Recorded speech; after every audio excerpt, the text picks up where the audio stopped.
تمسك تمسك بحبل الله واتبع الهدى ولا تك بدعيا لعلك تفلح ودم بكتاب الله والسنن التي أتت عن رسول الله تنجو وتربح. The next point Imam al-Tahawi rahimahullah wishes to clarify is وَلَا نَرَى الْخُرُوجَ عَلَى إِمَّتِنَا.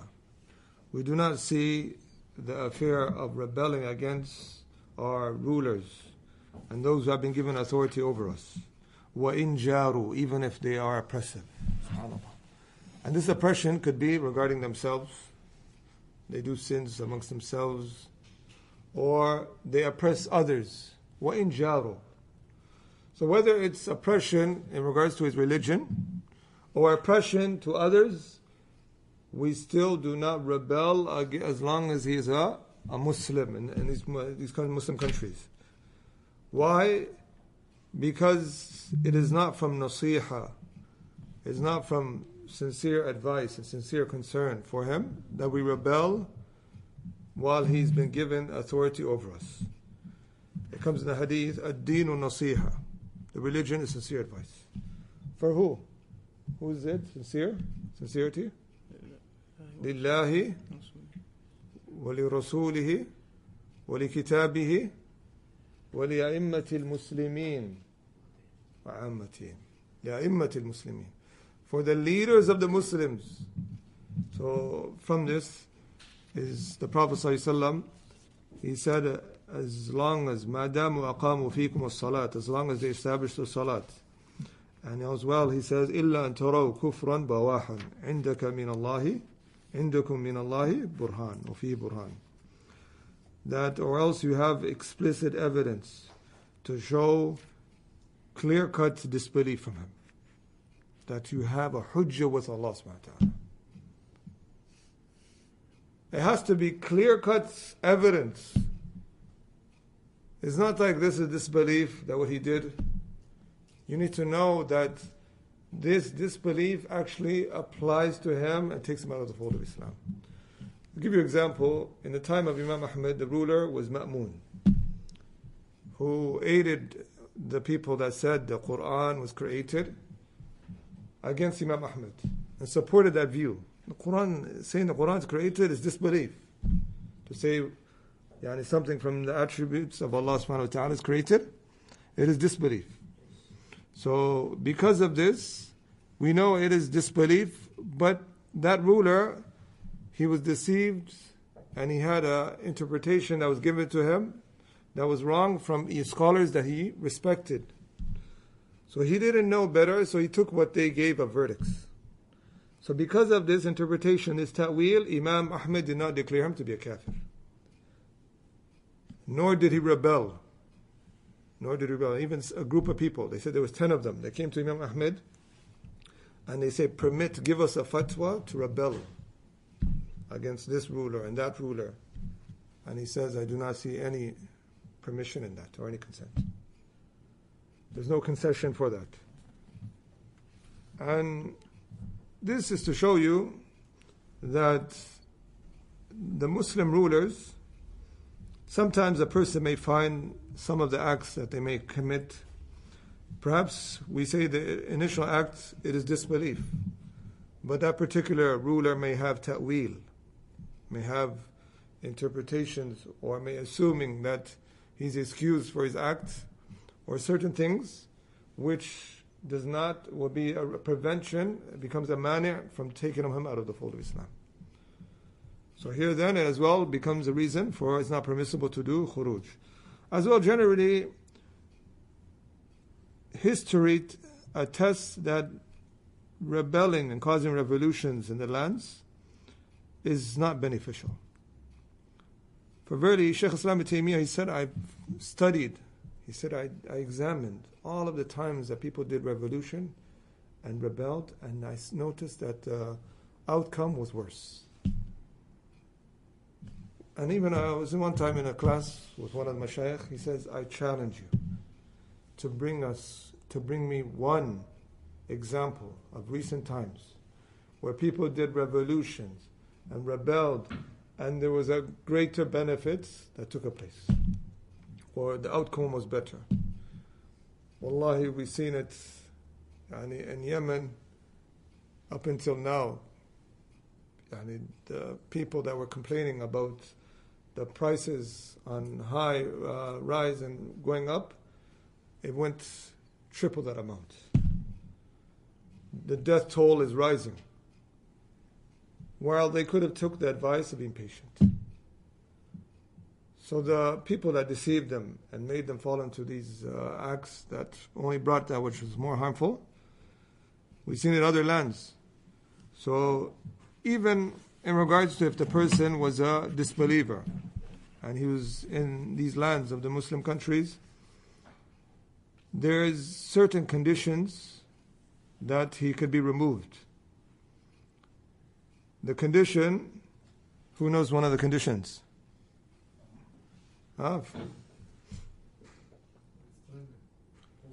That they have complete strength and capability.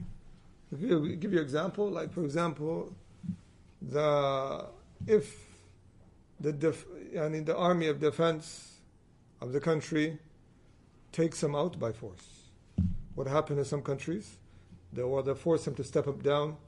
This, if it were to occur, and they have someone who's a replacement that could be better, and they don't bring someone who's worse. And most of the times, some of these people, they say we have full capability, but they bring someone that is worse. This is not correct. As well, the damage that is going to take place shouldn't be more than the damage that a ruler is initially causing. And you're trying to run from one problem and you end up causing multiple problems. That's not correct. So there's 3 conditions the scholars have given. That is, for example, if the ruler there's clear cuts that he became a disbeliever in the Muslim lands, when is it allowed to remove him out of power? They give those conditions. And the power, meaning, those who have capability, is usually people of authority, not these individual groups that come and just cause riots or commotion, or they assassinate people. This is not intended by full capability. It means we find practical examples nowadays where maybe the army of defense takes him out of power and forces him to step down. This is an example. And as well, he says, وَلَا نَنْزِعَ يَدًا مِنْ طَاعَتِهِمْ. And we do not refuse to give him our hand in obedience. Some people, they'll say, he's not my Amir. He's not my Amir. The only Amir was the Amir al-Mu'mineen, the rulers of the Mu'mineen. They said that time is over. He goes, how could this person be Amir while he is showing a face with these people and showing a face with that people? As long as he's a Muslim and Allah has given him authority over you, he's your Amir. And you hear and obey as long as he doesn't command you to disobey Allah subhanahu wa ta'ala. إِنَّمَا طَاعَةُ فِي الْمَعْرُوفِ, as it comes in the hadith. So some people, they misunderstand. They assume that if he commands you to disobey Allah once, the privilege of you obeying him is taken away from absolutely. Lala, he's just only not allowed to obey him in that particular act, but if he commands you with something else, you're supposed to obey him. He still has that position. And they give the example of a father in the house. Imagine a father, he was wrongful in how he took his position of authority in the house. And from time to time he perhaps told the children to do something wrong. But other times he tells them to do certain things that are correct, or that which is permissible. He still holds the position for the children to obey him, although the father is sinful and disloyal, he holds that position. And the father has the right for his children to make dua for him. وَنَدْعُو لَهُمْ بِالصَّلَاحِ وَالْمُعَافَى. We make dua for them, for their well-being, and as well for them to be upright. So making dua for the rulers is from the methodology of Ahlul Sunnah wal Jama'ah. And it became such an importance that the scholars used to stress its importance on Jum'ahs, on bigger gatherings or on Eids, just to show that they're different from those who speak out against them. So the same with those children in the house with the father. Are they going to make dua against their father, or are they going to make dua for him? They're going to make dua for him. Even though the father is disobedient, he's disloyal, he's cheating them, they're still going to make dua for him. That is from the nasiha of sincerity for him and concern. Same thing with our rulers who have been given authority over us. We make dua for them. Some people, they've been taken by their emotions.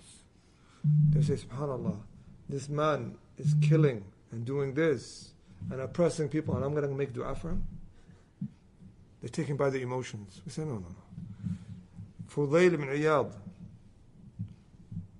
has been quoted mentioned by Shaykh Islam ibn Taymiyyah in Majmu' al-Fatawa. He said, if I had a da'wah mustajaba, if I had a dua, he said, da'wah wahid, the only one dua that was going to be answered, guess who we make it for? He said, for the ruler.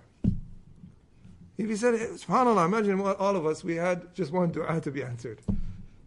Who would you make it for? Everybody would probably say, oh Allah, like some of the mashayikh were giving an example, oh Allah, grant me the best of vehicles. Some of them would say, oh Allah, grant me the best of houses. Fudayl ibn Iyad, he says, if I had only one dua that was going to be answered, I'll give it to the ruler. That Allah rectify him. But really, if the ruler is rectified, the people will become rectified as well, inshallah. You see a huge impact. This is someone that is dua coming out from a heart that has concern for the ummah. Wallahi, and sometimes when you're in your sujood, don't always be selfish and just making dua for yourself. Make dua sometimes for the ummah. I remember in Yemen, in the last 10 nights of Ramadan, in one of the years I was there, Shaykh Yahya said, I'm striving and doing a lot of efforts and making dua for the president of Yemen. So I was thinking, subhanAllah, the last 10 nights I was busy asking Allah for certain other things of the worldly life. And he was busy throughout the 10 nights making dua for the president of Yemen. So that really hit me.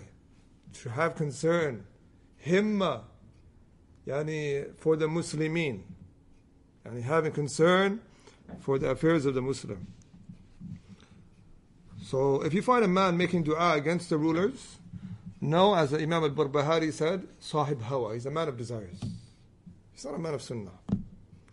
One of the signs of people of innovation is that they make dua against the rulers. They come and they say, Qasam Allahu dhahra, may Allah break his back, may Allah do this, may Allah do that. So this is not from the sign of a Sunni.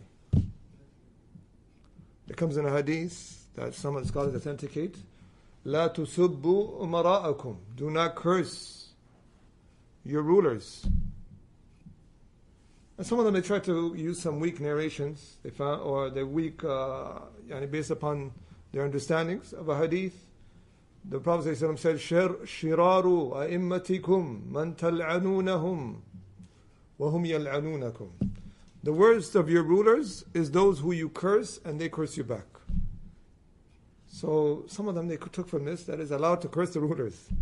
No, it's just a report of something that is going to occur, that the worst of our rulers is going to be so bad that people are going to eventually curse them. It doesn't mean that their act is permissible in the light of the Quran and Sunnah. It's just showing how it's going to lead to. It's like the hadith that a woman, that Yemen will become so safe that a woman would be able to travel from Sana'a all the way to Hadramaut just with nothing, fearing anything except the wolf for her, for her sheep that she has. So some people, they came in and said, this shows the permissibility for a woman to travel without a mahram. It doesn't mean that. It means a report that something that may occur, it could be what she may be doing, may be permissible, it may not be permissible. So this is something to remember. We'll move on, inshallah.